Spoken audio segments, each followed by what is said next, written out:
ਸਤਿਨਾਮ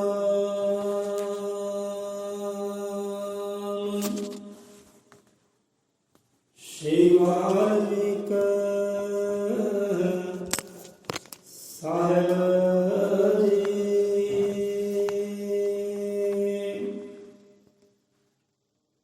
ਸਤਿਨਾਮ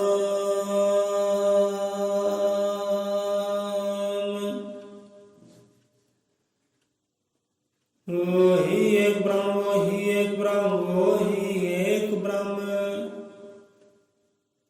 ਅਜ਼ਰ ਅਮਰ ਅੰਡੋ ਨਿਸ਼ਚਲ ਪੁਰਸ਼ੋਤਮ ਸਰਬ ਪੂਰਨਮ ਸ਼੍ਰੀ ਗੁਰੂ ਵਾਲਮੀਕਿ ਭਗਵਾਨ ਜੀ ਸਯਾ ਸਚਰਾਚਰਮ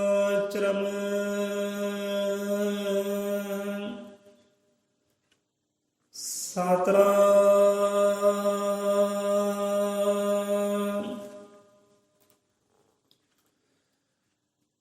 ਅਜ਼ਰ ਅੰਮ੍ਰਿਤ ਏਕਾਦਸ਼ੀ श्री गुरु वाल्मीकि भगवान जी महाराज सहाय। शब्द गुरु महाराज सहाय।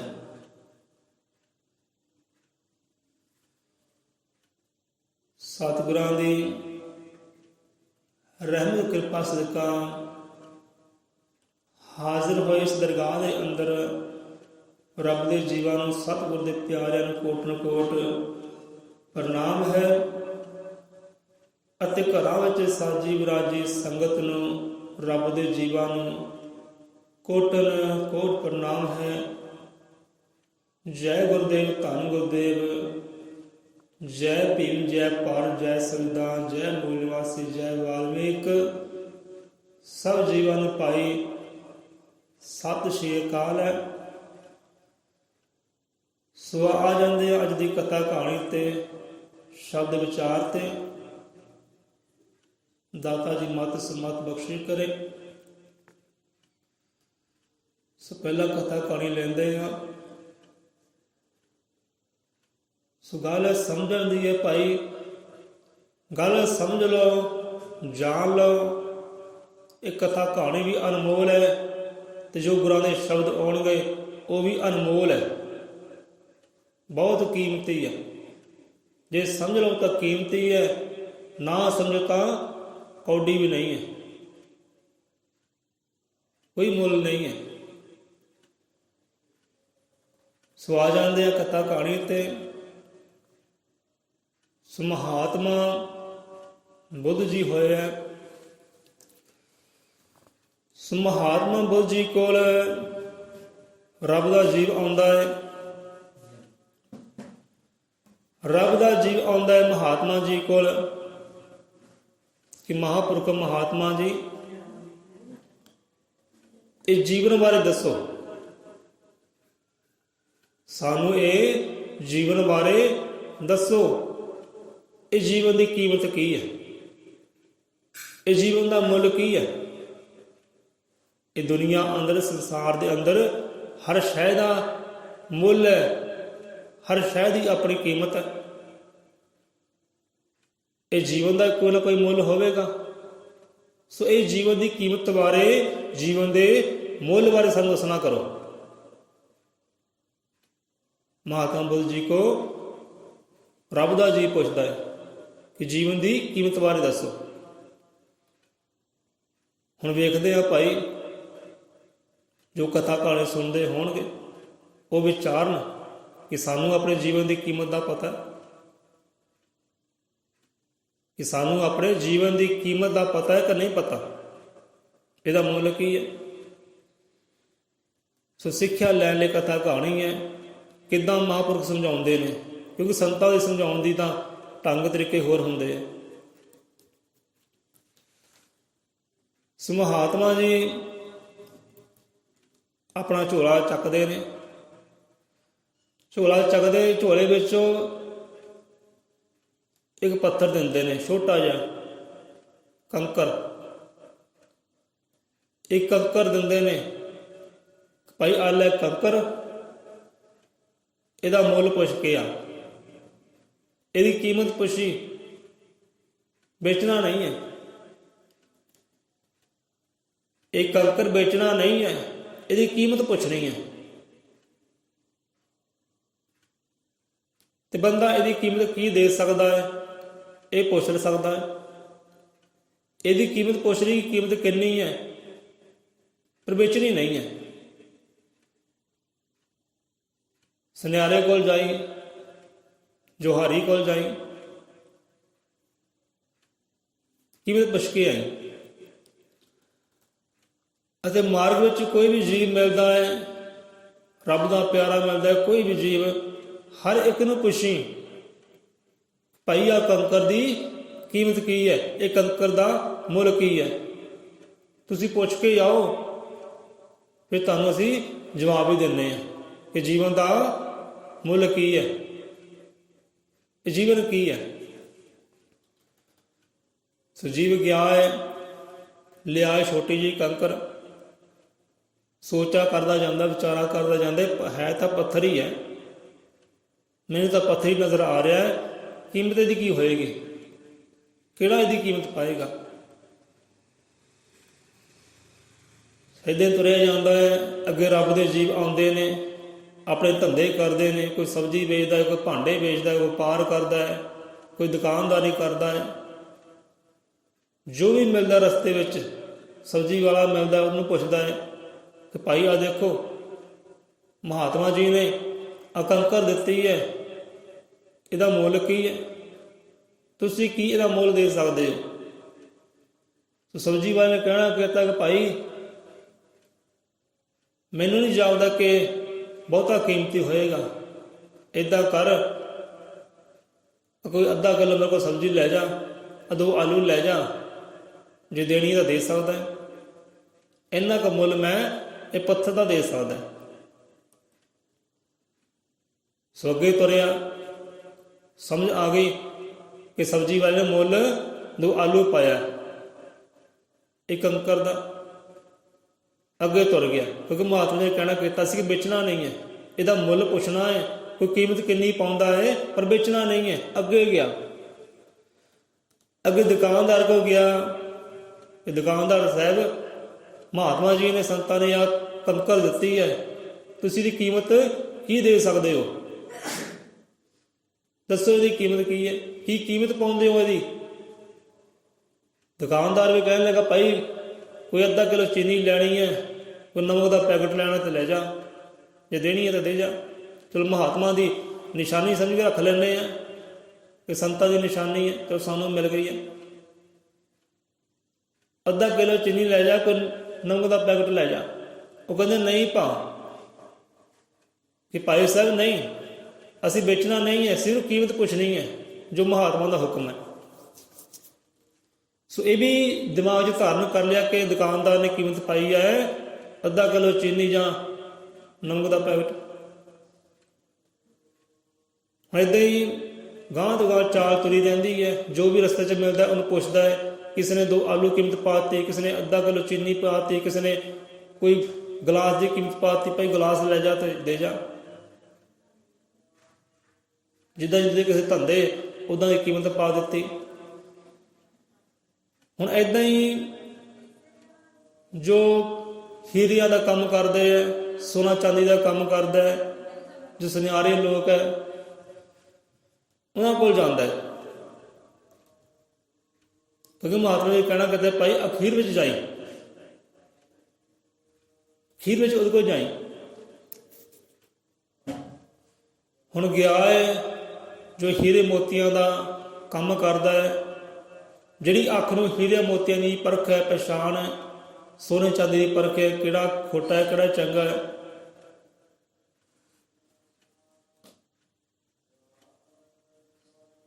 ਸੁਨਿਆਰੇ ਕੋਲ ਗਿਆ ਹੈ, ਹੀਰਿਆਂ ਦੀ ਪਰਖ ਕਰਨ ਵਾਲਾ ਜੋ ਜੀਵ ਹੈ ਉਹਦੇ ਕੋਲ ਗਿਆ ਹੈ। ਉਹਨੂੰ ਕਹਿੰਦਾ ਭਾਈ ਸਾਹਿਬ ਆ ਦੇਖੋ, ਮਹਾਤਮਾ ਜੀ ਕੰਕਰ ਦਿੱਤੀ ਹੈ, ਇਹਦੀ ਕੀਮਤ ਤੁਸੀਂ ਕੀ ਪਾਉਂਦੇ ਹੋ, ਕੀ ਕੀਮਤ ਹੈ ਇਹਦੀ। ਸੋ ਭਾਈ ਸਾਹਿਬ ਨੇ ਦੇਖਣਾ ਕੀਤਾ ਹੈ ਕਿ ਭਾਈ ਪਰਖਣਾ ਕੀਤਾ ਹੈ, 4 ਪਾਸਿਓਂ ਦੇਖਿਆ ਹੈ, ਘੁਮਾ ਕੇ ਵੇਖਿਆ ਹੈ, ਕਦੀ ਹੱਥ 'ਚ ਰੱਖ ਕੇ ਦੇਦਾ ਹੈ, ਕਦੀ ਆਪਣੇ ਕੋਠਾਲੇ 'ਚ ਰੱਖ ਕੇ ਦੇਦਾ ਹੈ। ਚੰਗੀ ਸੋਚ ਵਿਚਾਰ ਕਰਨ ਦੇ ਬਾਅਦ ਉਹ ਆਦਮੀ ਨੇ ਕਹਿਣਾ ਕੀਤਾ ਕਿ ਭਾਈ ਇਹਦੀ ਕੀਮਤ ਮੈਂ ਨਹੀਂ ਦੇ ਸਕਦਾ, ਇਹ ਇੰਨਾ ਕੀਮਤੀ ਪੱਥਰ ਹੈ, ਆਪ ਇਹਨੂੰ ਪੱਥਰ ਕਹਿ ਰਹੇ ਹੋ, ਕੰਕਰ ਕਹਿ ਰਹੇ ਹੋ, ਪਰ ਇਹ ਕੰਕਰ ਨਹੀਂ ਹੈ, ਇਹ ਪੱਥਰ ਨਹੀਂ ਹੈ, ਇਹ ਅਨਮੋਲ ਹੀਰਾ ਹੈ, ਇਹ ਅਨਮੋਲ ਰਤਨ ਹੈ ਜੋ ਮਹਾਤਮਾ ਜੀ ਨੇ ਤੁਹਾਨੂੰ ਦਿੱਤਾ। ਇਹ ਤਾਂ ਅਨਮੋਲ ਹੀਰਾ ਹੈ, ਇਹ ਕੰਕਰ ਨਹੀਂ ਹੈ, ਪੱਥਰ ਨਹੀਂ ਹੈ। ਤੇ ਮੇਰੀ ਇੰਨੀ ਹੈਸੀਅਤ ਨਹੀਂ ਹੈ ਕਿ ਮੈਂ ਇਹਨੂੰ ਖਰੀਦ ਵੀ ਸਕਾਂ, ਮੇਰੀ ਹੈਸੀਅਤ ਨਹੀਂ ਹੈ ਮੈਂ ਇਹਦਾ ਮੁੱਲ ਵੀ ਪਾ ਸਕਾਂ। ਇਹ ਇੰਨਾ ਕੀਮਤੀ ਹੈ। ਕੋਈ ਅਰਬਾਂ ਖਰਬਾਂ ਵਾਲਾ ਰਾਜਾ ਮਹਾਰਾਜਾ ਹੋਵੇ, ਉਹ ਸ਼ਾਇਦ ਇਹਨੂੰ ਖਰੀਦ ਲਵੇ, ਪਰ ਅਰਬਾਂ ਖਰਬਾਂ ਵੀ ਇਹਦੇ ਵਾਸਤੇ ਥੋੜ੍ਹੇ ਹੈ, ਕਮ ਹੈ। ਅਰਬਾਂ ਖਰਬਾਂ ਵੀ ਘੱਟ ਹੈ ਇਹਦੇ ਅੱਗੇ। ਇਹ ਇੰਨਾ ਕੀਮਤੀ ਹੈ। ਤੂੰ ਭਾਈ ਲੈ ਜਾ, ਮੇਰੀ ਹੈਸੀਅਤ ਨਹੀਂ ਹੈ, ਮੇਰੇ ਵੱਡ ਵਡੇਰਿਆਂ ਦੀ ਵੀ ਹੈਸੀਅਤ ਨਹੀਂ ਹੈ ਕਿ ਇਹਨੂੰ ਖਰੀਦ ਸਕਣ, ਮੈਂ ਨਹੀਂ ਖਰੀਦ ਸਕਦਾ। ਇਹ ਅਨਮੋਲ ਹੈ, ਅਨਮੋਲ ਸੁਗਾਤ ਹੈ, ਇਹਦੀ ਕੋਈ ਕੀਮਤ ਨਹੀਂ ਹੈ, ਕੀਮਤਾਂ ਤੋਂ ਕਿਤੇ ਪਰੇ ਹੈ। ਕੋਈ ਕੀਮਤ ਦੇ ਨਹੀਂ ਸਕਦਾ, ਰਾਜੇ ਮਹਾਰਾਜੇ ਵੀ ਨਹੀਂ ਦੇ ਸਕਦੇ। ਜਦੋਂ ਇਹ ਜਾਣਿਆ ਪਛਾਣਿਆ, ਫਿਰ ਉਹੀ ਕੰਕਰ ਲੈ ਕੇ, ਜਿਹਨੂੰ ਕੰਕਰ ਕਹਿੰਦਾ ਇਹ ਪੱਥਰ ਕਹਿੰਦਾ ਸੀ, ਆਦਮੀ ਨੇ ਕਹਿਣਾ ਕੀਤਾ ਭਾਈ ਇਹ ਅਨਮੋਲ ਹੀਰਾ ਹੈ। ਸੋ ਇਹ ਹੀਰੇ ਨੂੰ ਲੈ ਕੇ ਗਿਆ ਹੈ ਮਹਾਤਮਾ ਜੀ ਕੋਲ। ਇਹ ਲਓ ਮਹਾਤਮਾ ਜੀ, ਆ ਲਓ। ਜਦੋਂ ਆਪਾਂ ਇੱਥੋਂ ਗਏ ਆ, ਬੜੇ ਜੀਵ ਮਿਲੇ ਰਸਤੇ ਵਿੱਚ। ਕਿਸੇ ਨੇ 2 ਆਲੂ ਕੀਮਤ ਪਾਈ, ਕਿਸੇ ਨੇ ਗਲਾਸ ਭਾਂਡਾ ਕੀਮਤ ਪਾਤੀ, ਕਿਸੇ ਨੇ ਅੱਧਾ ਕਿਲੋ ਚੀਨੀ ਕੀਮਤ ਪਾਤੀ। ਪਰ ਜਿਹੜੇ ਆਦਮੀ ਨੂੰ ਆਪਨੇ ਭੇਜਿਆ ਸੀ ਕਿ ਆਹ ਆਦਮੀ ਕੋਲ ਲਾਸਟ ਵਿੱਚ ਜਾਣਾ ਹੈ, ਅਖੀਰ ਵਿੱਚ ਜਾਣਾ ਹੈ, ਉਹ ਲਾਸਟ ਵਾਲੇ ਬੰਦੇ ਨੇ ਇਹਦੀ ਅਨਮੋਲ ਕੀਮਤ ਪਾਈ ਹੈ। ਉਹ ਕਹਿੰਦਾ ਇਹਦੀ ਮੈਂ ਕੀਮਤ ਦੇ ਸਕਦਾ ਨਹੀਂ, ਇੰਨਾ ਕੀਮਤ ਦੀ ਹੈ। ਫਿਰ ਮਹਾਤਮਾ ਜੀ ਕਹਿਣ ਲੱਗੇ ਭਾਈ ਹੁਣ ਤੁਸੀਂ ਕੀ ਕਹਿੰਦੇ ਹੋ, ਤੁਹਾਡੇ ਮਨ ਦੇ ਵਿਚਾਰ ਕੀ ਹੈ? ਕਿ ਤੁਹਾਨੂੰ ਆਪਣੇ ਜੀਵਨ ਦੀ ਕੀਮਤ ਬਾਰੇ ਪਤਾ ਲੱਗ ਗਿਆ? ਤੁਹਾਡਾ ਜੀਵਨ ਕੀ ਹੈ, ਤੁਹਾਡੇ ਜੀਵਨ ਦੀ ਕੀਮਤ ਕੀ ਹੈ, ਕੋਈ ਸੋਝੀ ਆਈ, ਪਤਾ ਲੱਗਿਆ? ਕਹਿੰਦੇ ਮਹਾਤਮਾ ਜੀ ਨਹੀਂ ਪਤਾ ਲੱਗਾ, ਵਿਸਤਾਰ ਨਾਲ ਸਮਝਾਉਣਾ ਕਰੋ, ਵਿਸਤਾਰ ਨਾਲ ਸਮਝਾਉਣਾ ਕਰੋ, ਮੈਨੂੰ ਨਹੀਂ ਸਮਝ ਨਹੀਂ ਆਈ। ਕਹਿੰਦੇ ਅੱਛਾ ਚਲੋ ਸਮਝਾਉਂਦੇ ਆ ਭਾਈ। ਕਹਿੰਦੇ ਵੇਖ ਪਿਆਰਿਆ, ਜਿਹਨੂੰ ਤਾਂ ਇਹ ਚੀਜ਼ ਦੀ ਪਰਖ ਸੀ, ਜਿਹੜਾ ਤਾਂ ਇਹ ਚੀਜ਼ ਨੂੰ ਜਾਣਦਾ ਸੀ, ਬੁੱਝਦਾ ਸੀ ਇਹਦੀ ਕੀਮਤ ਕੀ ਹੈ, ਉਹਨੇ ਤਾਂ ਪਛਾਣ ਕੀਤੀ, ਦੱਸਣਾ ਕੀਤਾ ਕਿ ਇਹਦੀ ਭਾਈ ਆਹ ਕੀਮਤ ਹੈ, ਇਹ ਅਨਮੋਲ ਸੁਗਾਤ ਹੈ, ਇਹਦੀ ਕੋਈ ਕੀਮਤ ਦੇ ਨਹੀਂ ਸਕਦਾ। ਜਿਹਨੂੰ ਪਛਾਣ ਸੀ ਉਹਨੇ ਪਛਾਣਿਆ, ਤੈਨੂੰ ਦੱਸਿਆ ਕਿ ਅਨਮੋਲ ਹੈ, ਇਹਦਾ ਕੋਈ ਮੁੱਲ ਨਹੀਂ, ਰਾਜੇ ਮਹਾਰਾਜੇ ਵੀ ਇਹਨੂੰ ਖਰੀਦ ਨਹੀਂ ਸਕਦੇ। ਇਹੀ ਗੱਲ ਹੋਈ? ਕਹਿੰਦੇ ਹਾਂਜੀ ਇਹੀ ਗੱਲ ਹੋਈ। ਫਿਰ ਕਹਿੰਦੇ ਜਿਹਨਾਂ ਨੂੰ ਪਛਾਣ ਨਹੀਂ ਸੀ ਇਹ ਹੀਰੇ ਦੀ, ਇਹ ਕੰਕਰ ਦੀ, ਜਿਹਨੂੰ ਪਛਾਣ ਨਹੀਂ ਸੀ, ਉਹਨਾਂ ਨੇ ਕੀਮਤ ਕੀ ਪਾਈ? 2 ਆਲੂ, ਅੱਧਾ ਕਿਲੋ ਚੀਨੀ। ਕਿਉਂਕਿ ਉਹਨਾਂ ਨੇ ਕੀਮਤ ਆਪਣੀ ਹੈਸੀਅਤ ਅਨੁਸਾਰ ਪਾਈ, ਆਪਣੀ ਮੱਤ ਅਨੁਸਾਰ ਪਾਈ, ਕਿ ਜਿੰਨਾ ਕਿ ਉਹਨਾਂ ਦੀ ਮੱਤ ਸੀ ਉਨੀ ਕੁ ਕੀਮਤ ਪਾ ਦਿੱਤੀ। ਜਿੰਨੀ ਕੁ ਉਹਨਾਂ ਦੀ ਮੱਤ ਸੀ ਨਾ, ਉਨੀ ਕੁ ਕੀਮਤ ਪਾ ਦਿੱਤੀ, ਕਿਉਂਕਿ ਉਹਨਾਂ ਨੂੰ ਇਸ ਚੀਜ਼ ਦੀ ਪਛਾਣ ਨਹੀਂ ਸੀ। ਸੋ ਏਦਾਂ ਹੀ ਪਿਆਰਿਆ, ਇਸ ਸੰਸਾਰ ਦੇ ਅੰਦਰ ਜੀਵ ਵੀ ਹੁੰਦੇ ਆ, ਇਨਸਾਨ ਵੀ ਹੁੰਦੇ ਆ ਕਿ ਜਿਹਨਾਂ ਨੂੰ ਆਪਣੀ ਕੀਮਤ ਦਾ ਪਤਾ ਹੀ ਨਹੀਂ ਹੁੰਦਾ, ਆਪਣੇ ਜੀਵਨ ਦੀ ਕੀਮਤ ਦਾ ਪਤਾ ਹੀ ਨਹੀਂ ਹੁੰਦਾ। ਉਹ ਆਪਣੇ ਜੀਵਨ ਨੂੰ ਏਦਾਂ ਹੀ ਖਵਾਰ ਕਰ ਲੈਂਦੇ ਆ, ਕੌਡੀ ਜਾਣ ਕੇ ਬਰਬਾਦ ਕਰ ਦਿੰਦੇ ਆ। ਪਰ ਪਿਆਰਿਆ, ਇਹ ਹੀਰੇ ਦੀ ਤਰ੍ਹਾਂ ਇਹ ਜੀਵਨ ਵੀ ਅਨਮੋਲ ਹੈ। ਇਹ ਜੀਵਨ ਇਹ ਹੀਰੇ ਦੀ ਤਰ੍ਹਾਂ ਵੀ ਅਨਮੋਲ ਹੈ। ਇਹਨਾਂ ਹੀਰਿਆਂ ਤੋਂ, ਸੋਨਿਆਂ ਤੋਂ, ਚਾਂਦੀਆਂ ਤੋਂ, ਜਾਇਦਾਦ ਤੋਂ ਵੀ ਕਿਤੇ ਉੱਪਰ ਤੁਹਾਡਾ ਜੀਵਨ ਹੈ। ਹਰ ਇੱਕ ਸ਼ੈ ਦਾ ਮੁੱਲ ਹੋ ਸਕਦਾ ਹੈ, ਹਰ ਇੱਕ ਪਦਾਰਥ ਦੀ ਕੀਮਤ ਹੋ ਸਕਦੀ ਹੈ, ਪਰ ਆਪ ਦੇ ਜੀਵਨ ਦੀ ਕੋਈ ਕੀਮਤ ਨਹੀਂ ਹੈ। ਆਪਦੇ ਜੀਵਨ ਦਾ ਕੋਈ ਮੁੱਲ ਨਹੀਂ ਹੈ। ਉਹ ਜੀਵਨ ਅਨਮੋਲ ਹੈ, ਅਨਮੋਲ ਹੈ। ਉਹ ਪਰਮਾਤਮਾ ਨੇ ਬਖਸ਼ੀ ਹੋਈ ਅਨਮੋਲ ਸੁਗਾਤ ਹੈ ਤੈਨੂੰ, ਜੋ ਪਰਮਾਤਮਾ ਨੇ ਤੈਨੂੰ ਬਖਸ਼ੀ ਕੀਤੀ ਹੈ, ਉਹ ਭਗਵਾਨ ਨੇ ਤੈਨੂੰ ਬਖਸ਼ੀ ਕੀਤੀ ਹੈ। ਉਹ ਅਨਮੋਲ ਸੁਗਾਤ ਇਹ ਜੀਵਨ ਹੈ, ਇਹ ਹੀਰਿਆਂ ਮੋਤੀਆਂ ਤੋਂ ਵੀ ਕਿਤੇ ਉੱਪਰ ਹੈ। ਕਹਿੰਦੇ ਨੇ ਕਬੀਰ ਸਾਹਿਬ, ਹੀਰਾ ਜਨਮ ਅਮੋਲ ਸਾ ਤੇ ਕੌਡੀ ਬਦਲੇ ਜਾਏ। ਕਹਿੰਦੇ ਦਿਨ ਗਵਾਇਆ ਖਾ ਕੇ ਰਾਤ ਗਵਾਏ ਸੋਏ, ਹੀਰਾ ਜਨਮ ਅਮੂਲ ਸਾ ਕੌਡੀ ਬਦਲੇ ਜਾਏ। ਹੀਰਾ ਜਨਮ ਅਮੂਲ ਸਾ, ਅਮੂਲ ਜਿਹਦਾ ਕੋਈ ਮੁੱਲ ਨਹੀਂ ਹੈ, ਜੋ ਅਨਮੋਲ ਹੈ, ਇਹ ਹੀਰਿਆ ਜਵਾਹਰਾਤਾਂ ਤੋਂ ਵੀ ਕਿਤੇ ਉੱਪਰ ਤੁਹਾਡਾ ਪਿਆਰਿਓ ਜੀਵਨ ਹੈ। ਤੇ ਹੀਰਾ ਕਿੱਦਾਂ ਜਾ ਰਿਹਾ ਹੈ? ਇੰਨਾ ਕੀਮਤੀ ਹੀਰਾ ਕਿੱਦਾਂ ਜਾ ਰਿਹਾ ਹੈ? ਇੰਨਾ ਕੀਮਤੀ ਜੀਵਨ ਕਿੱਦਾਂ ਜਾ ਰਿਹਾ ਹੈ? ਕੌਡੀਆਂ ਬਦਲੇ ਜਾ ਰਿਹਾ ਹੈ। ਤੇ ਜਿਨ੍ਹਾਂ ਨੂੰ ਇਹ ਜੀਵਨ ਦੀ ਪਛਾਣ ਨਹੀਂ ਸੀ, ਹੀਰੇ ਦੀ ਪਛਾਣ ਨਹੀਂ ਸੀ, ਕੀਮਤ ਕੀ ਪਾਈ ਹੈ? ਕੀਮਤ ਕੀ ਪਾਈ ਹੈ? ਕੌਡੀ ਕੀਮਤ ਪਾਈ ਹੈ, ਆਪਣੀ ਮਤ ਅਨੁਸਾਰ ਕੀਮਤ ਪਾਈ ਹੈ, ਕੌਡੀ ਕੀਮਤ ਪਾਈ ਹੈ, ਜਦ ਕਿ ਇਹ ਤਾਂ ਅਨਮੋਲ ਹੈ, ਇਹਦੀ ਕੋਈ ਕੀਮਤ ਪਾ ਸਕਦਾ ਨਹੀਂ। ਏਦਾਂ ਹੀ ਪਿਆਰੇ ਤੁਹਾਡਾ ਜੀਵਨ ਹੈ। ਹੁਣ ਸਮਝੋ ਜੀਵਨ ਨੂੰ ਕਿ ਹੈ ਕੀ ਹੈ। ਰੱਬ ਦੀ ਤੁਹਾਨੂੰ ਸੁਗਾਤ ਮਿਲੀ ਹੈ, ਰੱਬ ਨੇ ਤੁਹਾਨੂੰ ਭੇਟਾ ਕੀਤਾ ਹੈ, ਰੱਬ ਦੀ ਦਾਤ ਮਿਲੀ ਹੈ। ਇਹ ਦਾਤ ਕੋਈ ਕੀਮਤ ਨਹੀਂ ਹੈ ਦਾਤ ਦੀ। ਹੀਰਿਆਂ ਦੀ, ਨੀਲਮ ਦੀ ਕੀਮਤ ਹੋ ਸਕਦੀ ਹੈ, ਸੰਸਾਰ ਦੇ ਹੱਕਦਾਰ ਦੀ, ਧਨ ਦੌਲਤਾਂ ਦੀ ਆਪਣੀ ਕੀਮਤ ਹੋ ਸਕਦੀ ਹੈ, ਜ਼ਮੀਨਾਂ ਦੀ ਆਪਣੀ ਕੀਮਤ ਹੋ ਸਕਦੀ ਹੈ, ਕਾਰਾਂ ਬੰਗਲਿਆਂ ਦੀ ਕੀਮਤ ਹੋ ਸਕਦੀ ਹੈ, ਪਰ ਇਹ ਜੀਵਨ ਦੀ ਕੋਈ ਕੀਮਤ ਨਹੀਂ ਹੈ। ਇਹ ਅਨਮੋਲ ਸੁਗਾਤ ਹੈ ਪਰਮਾਤਮਾ ਦੀ, ਇਹ ਕੋਈ ਕੀਮਤ ਦੇ ਸਕਦਾ ਹੀ ਨਹੀਂ ਹੈ। ਇੰਨਾ ਅਨਮੋਲ ਇਹ ਜੀਵਨ ਹੈ, ਹੀਰਿਆਂ ਤੋਂ ਹੀ ਉੱਪਰ ਹੈ। ਬੰਦਾ ਕਿੱਦਾਂ ਵਰਤੋਂ ਕਰ ਰਿਹਾ ਹੈ? ਬੰਦਾ ਵਰਤੋਂ ਕਿੱਦਾਂ ਕਰ ਰਿਹਾ ਹੈ? ਕੀ ਸਮਝ ਰਿਹਾ ਹੈ ਜੀਵਨ ਨੂੰ? ਖਾਕ ਸਮਾਨ, ਜੀਵਨ ਮਿੱਟੀ ਹੈ, ਜੀਵਨ ਖਾਕ ਹੈ, ਤੇ ਮਿੱਟੀ ਵਿੱਚ ਉਡਾਈ ਜਾ ਰਿਹਾ ਹੈ, ਕੌਡੀ ਵਿੱਚ ਹੀ ਉਡਾਈ ਜਾ ਰਿਹਾ ਹੈ।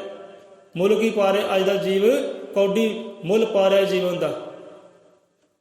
ਕੌਡੀ ਕੀਮਤ ਉਹੀ ਪਾਉਂਦੇ ਨੇ ਕਿ ਜਿਨ੍ਹਾਂ ਦੀ ਮੱਤ ਨੀਵੀਂ ਹੈ, ਸਮਝੀ ਥੋੜ੍ਹੀ ਹੈ, ਉਹ ਕੌਡੀਆਂ ਪਾ ਜੀਵਨ ਨੂੰ ਵੇਚੀ ਜਾ ਰਹੇ ਹੈ।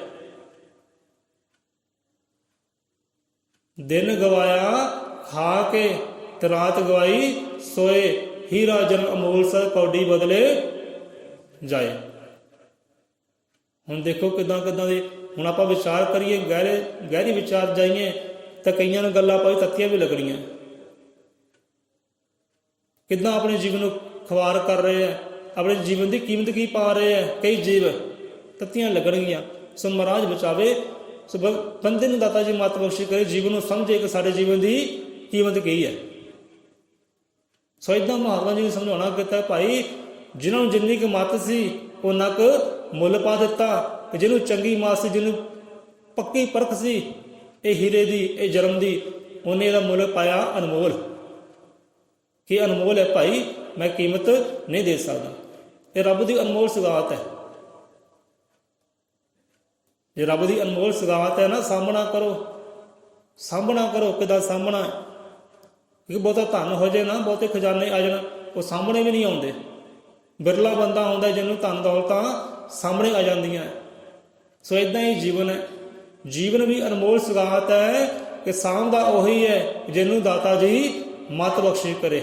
ਜਿਹਨੂੰ ਸਤਿਗੁਰ ਦਾਤਾ ਮੱਤ ਬਖਸ਼ੀ, ਉਹੀ ਹੈ ਜੀਵਨ ਦੇ ਖਜ਼ਾਨੇ ਨੂੰ ਸਾਹਮਣਾ ਕਰਦਾ ਹੈ। ਸੋ ਇੱਥੇ ਸਤਿਗੁਰੂ ਗਿਆਨਨਾਥ ਮਹਾਰਾਜ ਜੀ ਇਹ ਜੀਵਨ ਬਾਰੇ ਦੱਸਦੇ ਨੇ।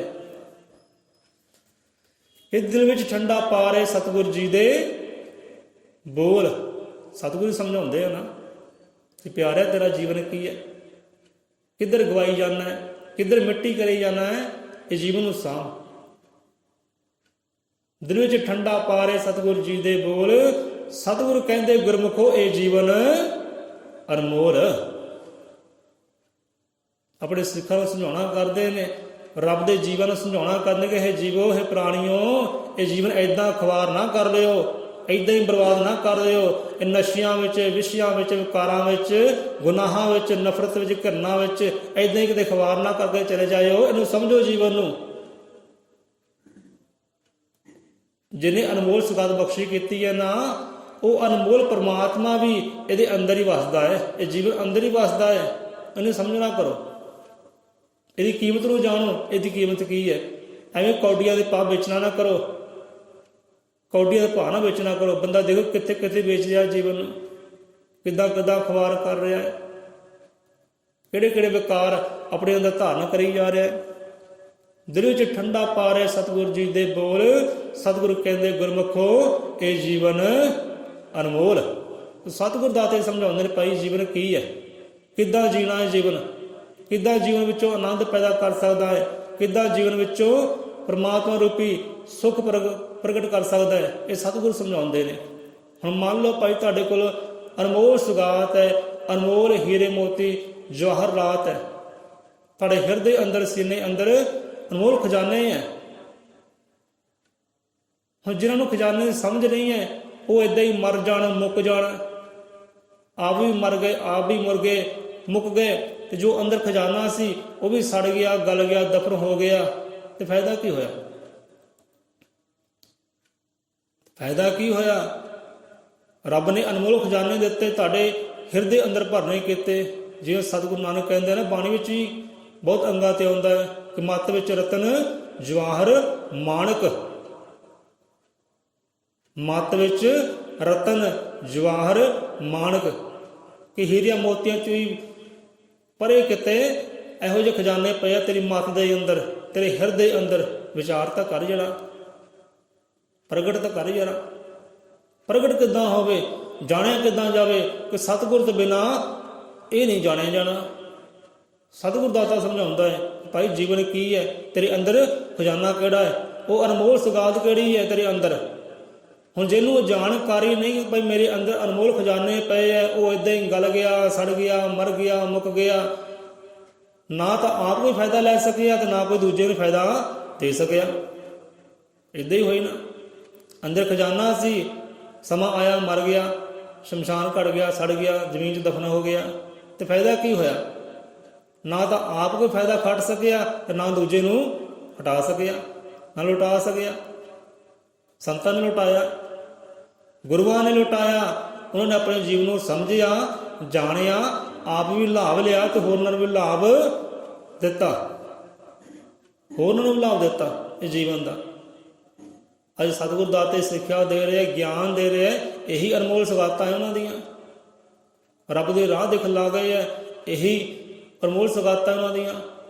ਰੱਬ ਨੂੰ ਆਪਣੇ ਅੰਦਰ ਪ੍ਰਗਟ ਵੀ ਕੀਤਾ ਹੈ, ਉਸ ਸੁਗਾਤ ਨੂੰ ਪ੍ਰਗਟ ਕੀਤਾ, ਅਨਮੋਲ ਖਜ਼ਾਨੇ ਨੂੰ ਪ੍ਰਗਟ ਵੀ ਕੀਤਾ, ਤੇ ਹੋਰਨਾਂ ਨੂੰ ਵੀ ਰਾਹ ਦਿਖਲਾਇਆ ਕਿ ਭਾਈ ਏਦਾਂ ਤੁਸੀਂ ਖਜ਼ਾਨੇ ਨੂੰ ਪ੍ਰਾਪਤ ਕਰ ਸਕਦੇ ਹੋ, ਤੁਹਾਡੇ ਅੰਦਰ ਹੀ ਹੈ, ਉਹ ਤੁਹਾਡੇ ਅੰਦਰ ਹੀ ਹੈ। ਸੋ ਤੁਹਾਡੇ ਅੰਦਰ ਅਨਮੋਲ ਖਜ਼ਾਨਾ ਹੈ, ਤੁਸੀਂ ਜਾਣਿਆ ਨਹੀਂ, ਪਛਾਣਿਆ ਨਹੀਂ, ਏਦਾਂ ਹੀ ਮਰ ਗਏ, ਮੁੱਕ ਗਏ, ਗਲ ਗਏ, ਸੜ ਗਏ, ਨਾ ਆਪ ਕੰਮ ਵਿੱਚ ਲਿਆ ਉਹਨਾਂ ਨੂੰ, ਨਾ ਦੂਜੇ ਨੂੰ ਕੰਮ ਵਿੱਚ ਆਉਣ ਦਿੱਤਾ, ਨਾ ਆਪਣਾ ਭਲਾ ਸੋਚਿਆ, ਨਾ ਦੂਜੇ ਦਾ ਭਲਾ ਕਰ ਸਕੇ।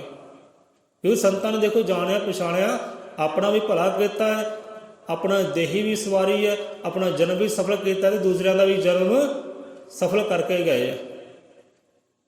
ਹੋਰਨਾਂ ਜੀਵਾਂ ਦਾ ਜਨਮ ਸਫਲ ਕਰਕੇ ਗਏ, ਕਿਉਂਕਿ ਉਹ ਜਾਣਦੇ ਸੀ ਜੀਵਨ ਦੀ ਕੀਮਤ ਨੂੰ। ਸੋ ਇਸ ਕਰਕੇ ਭਾਈ ਸਤਿਗੁਰ ਦਾ ਜੀਵਨ ਅੰਦਰ ਹੋਣਾ ਜ਼ਰੂਰੀ ਹੈ, ਕਿਉਂਕਿ ਸਤਿਗੁਰ ਸਮਝਾਉਂਦਾ ਭਾਈ ਤੇਰਾ ਜੀਵਨ ਅਨਮੋਲ ਹੈ, ਤੇਰੇ ਅੰਦਰ ਅਨਮੋਲ ਖਜ਼ਾਨੇ ਹੈ, ਇਹਨਾਂ ਨੂੰ ਜਾਣ ਪਛਾਣ ਸੋਝੀ ਸਤਿਗੁਰ ਦਵਾਉਂਦਾ ਹੈ। ਇਸ ਕਰਕੇ ਸਤਿਗੁਰ ਦਾ ਹੋਣਾ ਜੀਵਨ ਅੰਦਰ ਜ਼ਰੂਰੀ ਹੈ। ਸਤਿਗੁਰ ਸਮਝਾਉਂਦਾ ਹੈ ਭਾਈ ਤੇਰੇ ਅੰਦਰ ਅਨਮੋਲ ਖਜ਼ਾਨਾ ਹੈ, ਇਹਨੂੰ ਪ੍ਰਗਟ ਕਰ, ਆਪਣੇ ਜੀਵਨ ਨੂੰ ਸਫਲ ਕਰ ਅਤੇ ਹੋਰਨਾਂ ਜੀਵਨ ਦਾ ਵੀ ਜੀਵਨ ਸਫਲ ਕਰ। ਉਹਨਾਂ ਨੂੰ ਦੱਸ, ਉਹਨਾਂ ਨੂੰ ਜੁਗਤੀ ਦੇ, ਉਹਨਾਂ ਨੂੰ ਢੰਗ ਦੇ, ਉਹਨਾਂ ਨੂੰ ਤਰੀਕੇ ਦੱਸ, ਸਮਝਾਉਣਾ ਕਰ ਉਹਨਾਂ ਨੂੰ ਵੀ ਭਾਈ ਤੁਸੀਂ ਆਮ ਨਹੀਂ ਹੋ, ਤੁਸੀਂ ਖਾਸ ਹੋ, ਤੁਸੀਂ ਆਮ ਨਹੀਂ ਹੋ, ਤੁਸੀਂ ਖਾਸ ਹੋ, ਤੁਸੀਂ ਕੌਡੀ ਨਹੀਂ ਹੋ, ਤੁਸੀਂ ਅਨਮੋਲ ਸੁਗਾਤ ਹੋ ਪ੍ਰਮਾਤਮਾ ਦੀ। ਇਹ ਜੀਵਨ ਅਨਮੋਲ ਸੁਗਾਤ ਹੈ ਪ੍ਰਮਾਤਮਾ ਦੀ। ਸੋ ਐਵੇਂ ਨਸ਼ਿਆਂ ਵਿੱਚ, ਵਿਸ਼ਿਆਂ ਵਿੱਚ, ਵਿਕਾਰਾਂ ਵਿੱਚ ਐਵੇਂ ਗਵਾਉਣਾ ਨਾ ਕਰੋ ਇਹ ਜੀਵਨ ਨੂੰ, ਕਿਉਂਕਿ ਇੱਕ ਵਾਰ ਪ੍ਰਾਪਤ ਹੋਇਆ ਹੈ, ਬਾਰ-ਬਾਰ ਇਹ ਪ੍ਰਾਪਤ ਨਹੀਂ ਹੋਣਾ। ਸੋ ਇਹ ਨਹੀਂ ਕਿ ਖਾ ਲਿਆ, ਪੀ ਲਿਆ, ਸੌ ਲਿਆ ਤੇ ਬਸ ਦਿਨ ਗਵਾਇਆ ਖਾ ਕੇ ਰਾਤ ਗਵਾਈ ਸੋਏ, ਕਿ ਹੀਰਾ ਜਨਮ ਅਮੂਲ ਸਾ ਕੌਡੀ ਬਦਲੇ ਜਾਏ। ਸੋ ਸੰਸਾਰ ਦੀ ਜੋ ਕੌਡੀ ਵਾਲੇ ਪਦਾਰਥ ਹੈ, ਉਹਨਾਂ ਦੇ ਕੌਡੀ ਪਦਾਰਥਾਂ ਪਿੱਛੇ ਇਹ ਅਨਮੋਲ ਜੀਵਨ ਨੂੰ ਬਸ ਲੁਟਾਈ ਜਾ ਰਿਹਾ, ਖਰਾਬ ਕਰੀ ਜਾ ਰਿਹਾ, ਦੁਸ਼ਟ ਕਰੀ ਜਾ ਰਿਹਾ, ਕਿਉਂਕਿ ਸੋਝੀ ਨਹੀਂ ਹੈ। ਸੋਝੀ ਸਤਿਗੁਰ ਦਵਾਉਂਦੇ ਆ। ਸੋ ਦਿਲ ਵਿੱਚ ਠੰਡਾ ਪਾਰੇ ਸਤਿਗੁਰ ਜੀ ਦੇ ਬੋਲ। ਸਤਿਗੁਰ ਕਹਿੰਦੇ ਗੁਰਮੁਖੋ ਇਹ ਜੀਵਨ ਅਨਮੋਲ, ਕਿ ਭਾਈ ਇਹ ਜੀਵਨ ਅਨਮੋਲ ਹੈ, ਇਹ ਜੀਵਨ ਅਨਮੋਲ ਹੈ। ਹੁਣ ਬੰਦਾ ਦੇਖੋ ਇਹ ਜੀਵਨ ਦੀ ਕਿੱਦਾਂ ਬੇਕਦਰੀ ਕਰਦਾ ਹੈ। ਰੱਬ ਨੇ ਜੀਵਨ ਬਖਸ਼ਿਸ਼ ਕੀਤਾ ਹੈ, ਰੱਬ ਨੇ ਦਾਤ ਬਖਸ਼ੀ ਕੀਤੀ ਹੈ, ਪਰ ਉਹਦੀ ਕਦਰ ਹੀ ਹੈ ਨਹੀਂ। ਇਹ ਜੀਵਨ ਦੀ ਕਦਰ ਹੈ ਨਹੀਂ ਹੈ। ਜੇ ਜੀਵਨ ਦੀ ਕਦਰ ਹੈ ਨਹੀਂ ਤਾਂ ਰੱਬ ਦੀ ਵੀ ਉਹ ਕਦਰ ਨਹੀਂ ਕਰਦਾ। ਇਹ ਮੰਨ ਲੈਣੀ ਚਾਹੀਦੀ ਗੱਲ। ਜਿਹੜਾ ਜੀਵਨ ਦੀ ਕਦਰ ਨਹੀਂ ਨਾ ਕਰਦਾ, ਰੱਬ ਦੀ ਦਿੱਤੀ ਹੋਈ ਸੌਗਾਤ ਦੀ, ਰੱਬ ਦੇ ਦਿੱਤੇ ਹੋਏ ਖਜ਼ਾਨੇ ਦੀ ਕਦਰ ਨਹੀਂ ਕਰਦਾ, ਉਹ ਰੱਬ ਦੀ ਵੀ ਕਦਰ ਨਹੀਂ ਕਰਦਾ। ਸੋ ਕਿੱਦਾਂ ਬੇਕਦਰੀ ਕਰਦਾ ਹੈ। ਸੋ ਵਿਚਾਰ ਕਰਕੇ ਆਪਾਂ ਫਿਰ ਸਾਂਝੇ ਕਰ ਲਾਂਗੇ। ਸੋ ਅੱਜ ਵਾਸਤੇ ਇੰਨਾ ਹੀ ਹੈ ਕਿ ਭਾਈ ਆਪਣੇ ਜੀਵਨ ਨੂੰ ਸਮਝੋ। ਇਹ ਜੀਵਨ ਅਨਮੋਲ ਸੌਗਾਤ ਹੈ, ਇਹਦਾ ਕੋਈ ਮੁੱਲ ਨਹੀਂ ਦੇ ਸਕਦਾ, ਇਹਦੀ ਕੋਈ ਕੀਮਤ ਨਹੀਂ ਹੈ। ਸੋ ਸਮਝੋ ਆਪਣੇ ਜੀਵਨ ਨੂੰ। ਕੋਈ ਸੰਤਾਂ ਨੇ ਸਮਝਾਉਣਾ ਕੀਤਾ ਭਾਈ ਅਨਮੋਲ ਸੌਗਾਤ ਹੈ, ਇਹਦਾ ਕੋਈ ਮੁੱਲ ਨਹੀਂ ਹੈ। ਸੋ ਤੁਹਾਡੇ ਅੰਦਰ ਅਨਮੋਲ ਖਜ਼ਾਨੇ ਵਿਰਾਜਮਾਨ ਹੈ, ਹਾਜ਼ਰ ਨਾਜ਼ਰ, ਉਹਨਾਂ ਨੂੰ ਪ੍ਰਗਟ ਕਰੋ। ਕਿਤੇ ਐਦਾਂ ਹੀ ਮਿੱਟੀ ਕਰਕੇ ਨਾ ਚਲੇ ਜਾਇਓ। ਸਤਿਗੁਰੂ ਨੂੰ ਜੀਵਨ ਅੰਦਰ ਲੈ ਕੇ ਆਓ, ਕਿਉਂਕਿ ਸਤਿਗੁਰੂ ਸਮਝਾਉਂਦਾ ਹੈ ਕਿ ਜੀਵਨ ਕੀ ਹੈ। ਸਤਿਗੁਰੂ ਸਮਝਾਉਂਦਾ ਹੈ। ਜਿਵੇਂ ਉਹ ਆਦਮੀ ਨੂੰ ਸੁਨਿਆਰੇ ਨੂੰ ਪਰਖ ਸੀ, ਐਦਾਂ ਹੀ ਸਤਿਗੁਰੂ ਨੂੰ ਪਰਖ ਹੈ ਇਹ ਜੀਵਨ ਦੀ ਕਿ ਕਿੰਨਾ ਕੀਮਤੀ ਹੈ। ਉਹ ਹੀਰਿਆਂ ਤੋਂ ਵੀ, ਧਨ ਦੌਲਤਾਂ ਤੋਂ ਕਿਤੇ ਕਿਤੇ ਕੀਮਤ ਤੁਹਾਡਾ ਇਹ ਜੀਵਨ ਹੈ। ਹੁਣ ਵਿਚਾਰ ਚੇਤੇ ਆ ਗਿਆ, 2 ਮਿੰਟ ਦਾ ਕਰ ਲੈਂਦੇ ਆ। ਹੁਣ ਦੇਖੋ ਬੰਦੇ ਦੀ ਮੱਤ ਵੇਖੋ, ਬੰਦੇ ਦੀ ਮੱਤ ਦੇਖੋ। ਮਕਾਨ ਬਣਾਇਆ ਗੱਡੀ ਲਈ, ਮਕਾਨ ਬਣਾਇਆ ਸੋਹਣਾ ਜਿਹਾ ਮੁਬਾਰਕ ਹੈ, ਤੇ ਬੰਦੇ ਨੇ ਕੀਤਾ ਕੀ, ਮਕਾਨ ਤੇ ਲਗਾ ਦਿੱਤਾ ਇੱਕ ਭੂਤ ਦਾ ਚਿੱਤਰ। ਦੇਖਿਆ ਹੁਣ ਤੁਸੀਂ ਆਪ ਨੇ। ਪਹਿਲਾਂ ਸਮੇਂ ਹੁੰਦੇ ਸੀ, ਪਹਿਲਾਂ ਰੱਖਦੇ ਹੁੰਦੇ ਸੀ ਘੜੇ, ਬਰੇਲੀ ਪਰ ਰੱਖ ਦੇਣਾ ਘੜਾ, ਉਲਟਾ ਕਰਕੇ, ਸਿੱਧਾ ਨਹੀਂ ਉਲਟਾ ਕਰਕੇ, ਉਹਨੂੰ ਕਾਲਾ ਕਰ ਦੇਣਾ, ਰੰਗ ਕਾਲਾ ਪੇਂਟ ਕਰ ਦੇਣਾ। ਲੈ ਵੀ ਨਜ਼ਰ ਵੱਟੂ ਹੈ। ਸਾਡੇ ਮਕਾਨ ਨੂੰ, ਸਾਡੇ ਬਿਲਡਿੰਗ ਨੂੰ ਕੋਈ ਨਜ਼ਰ ਨਾ ਲੱਗੇ, ਪਹਿਲਾਂ ਰੱਖਦੇ ਹੁੰਦੇ ਸੀ ਘੜੇ ਕਾਲੇ ਕਰਕੇ। ਤੇ ਅੱਜ ਥੋੜਾ ਫੈਸ਼ਨ ਚੇਂਜ ਹੋ ਗਿਆ। ਅੱਜ ਭੂਤਾਂ ਦੇ ਚਿੱਤਰ ਬਣਾ ਕੇ ਦੀਵਾਰਾਂ ਤੇ ਟੰਗੇ ਜਾਂਦੇ ਆ, ਮਕਾਨਾਂ ਤੇ ਟੰਗੇ ਜਾਂਦੇ ਆ ਕਿ ਸਾਡੇ ਘਰ ਨੂੰ ਨਜ਼ਰ ਨਾ ਲੱਗੇ। ਕਿਸੇ ਬੁਰੀ ਨਜ਼ਰ ਲੱਗੇਗੀ, ਇਹ ਟੁੱਟ ਸਕਦਾ ਹੈ, ਗਿਰ ਸਕਦਾ ਹੈ, ਡਿੱਗ ਸਕਦਾ ਹੈ, ਕਿ ਸਾਡਾ ਘਰ ਡਿੱਗ ਨਾ ਜਾਏ, ਟੁੱਟ ਨਾ ਜਾਏ, ਬੁਰੀ ਨਜ਼ਰ ਤੋਂ ਇਹ ਭੂਤ ਬਚਾਏਗਾ। ਹੁਣ ਗੱਡੀਆਂ ਲੈਂਦੇ ਆ, ਗੱਡੀਆਂ ਵਿੱਚ ਕਈ ਜੁੱਤੀਆਂ ਟੰਗ ਦਿੰਦੇ ਆ, ਕਿ ਹਰੀਆਂ ਮਿਰਚਾਂ, ਨਿੰਬੂ ਟੰਗ ਦਿੰਦੇ ਆ, ਕਿ ਭੂਤਾਂ ਦੇ ਚਿੱਤਰ ਟੰਗ ਦਿੰਦੇ ਆ। ਲੈ ਬੁਰੀ ਨਜ਼ਰ ਵਾਲੇ ਤੇਰਾ ਮੂੰਹ ਕਾਲਾ, ਲਿਖਿਆ ਹੁੰਦਾ ਨਾ। ਵਿਚਾਰ ਤਾਂ ਬੜੀ ਗਹਿਰੀ ਬਣਦੀ ਹੈ, ਕਿਉਂਕਿ ਭਾਵਨਾ ਦੇਖੋ ਬੰਦੇ ਦੀ। ਬੁਰੀ ਨਜ਼ਰ ਵਾਲੇ ਤੇਰਾ ਮੂੰਹ ਕਾਲਾ। ਹੁਣ ਭਾਵਨਾ ਉਹਦੀ ਆਪਣੀ ਮਾੜੀ ਹੈ, ਕਹਿੰਦਾ ਬੁਰੀ ਨਜ਼ਰ ਵਾਲੇ ਤੇਰਾ ਮੂੰਹ ਕਾਲਾ ਹੋਵੇ। ਹੈ ਭਾਵਨਾ ਆਪਣੀ ਹੀ ਮਾੜੀ ਹੈ। ਜੇ ਆਪਣੀ ਭਾਵਨਾ ਮਾੜੀ ਹੈ ਤਾਂ ਮਾੜਾ ਪਹਿਲਾਂ ਪਿਆਰੇ ਤੇਰੇ ਨਾਲ ਹੀ ਵਰਤਣਾ ਹੈ। ਉਹ ਮਾੜਾ ਪਹਿਲਾਂ ਤੇਰੇ ਨਾਲ ਹੀ ਹੋਣਾ। ਜੇ ਮਹਾਂਪੁਰਖ ਕਹਿੰਦੇ ਕਿ ਜੇ ਕੋਈ ਕਬਰ ਪੁੱਟਦਾ ਹੈ, ਪਹਿਲਾਂ ਆਪ ਨੂੰ ਡਿੱਗਣਾ ਪੈਂਦਾ। ਜੇ ਕਿਸੇ ਵਾਲੇ ਟੋਇਆ ਪੁੱਟਦੇ ਆ ਨਾ, ਉਹ ਪਿਆਰੇ ਪਹਿਲਾਂ ਤੈਨੂੰ ਆਪ ਨੂੰ ਡਿੱਗਣਾ ਪੈਂਦਾ। ਜਿਵੇਂ ਕੋਈ ਕਬਰ ਪੁੱਟਦਾ ਹੈ ਨਾ, ਉਹ ਬੰਦਾ ਕਬਰ ਪੁੱਟਦਾ ਹੈ, ਪਹਿਲਾਂ ਆਪ ਲੇਟਦਾ ਹੈ। ਦੇਖਿਆ ਹੋਣਾ ਆਪਨੇ ਕਿਤੇ।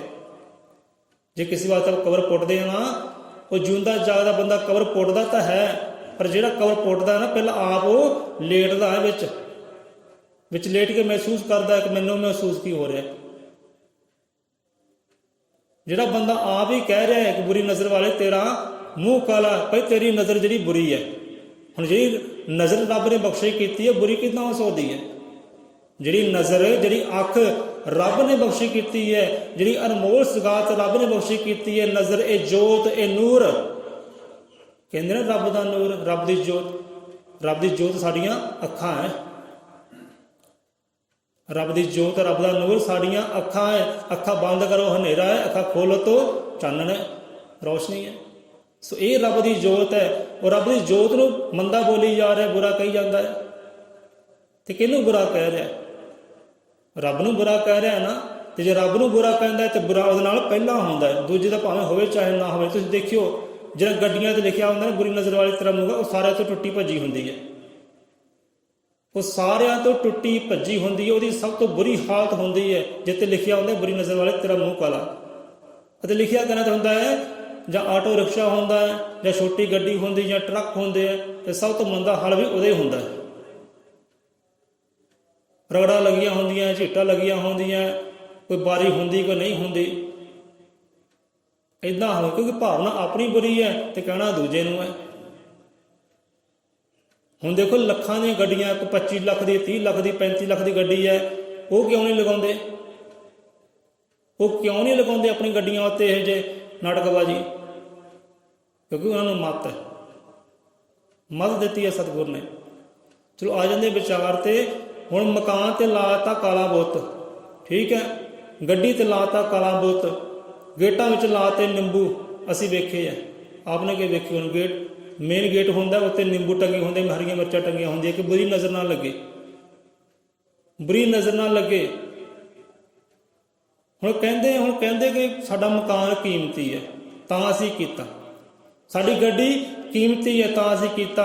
ਉਹ ਪਿਆਰਿਓ, ਗੱਡੀਆਂ ਤੋਂ ਕੀਮਤੀ, ਇਹ ਮਕਾਨ ਤੋਂ ਕੀਮਤੀ, ਇਹ ਸੋਨੇ ਚਾਂਦੀ ਤੋਂ ਕੀਮਤੀ ਤੁਹਾਡਾ ਜੀਵਨ ਹੈ, ਤੁਹਾਡੀ ਜ਼ਿੰਦਗੀ ਹੈ।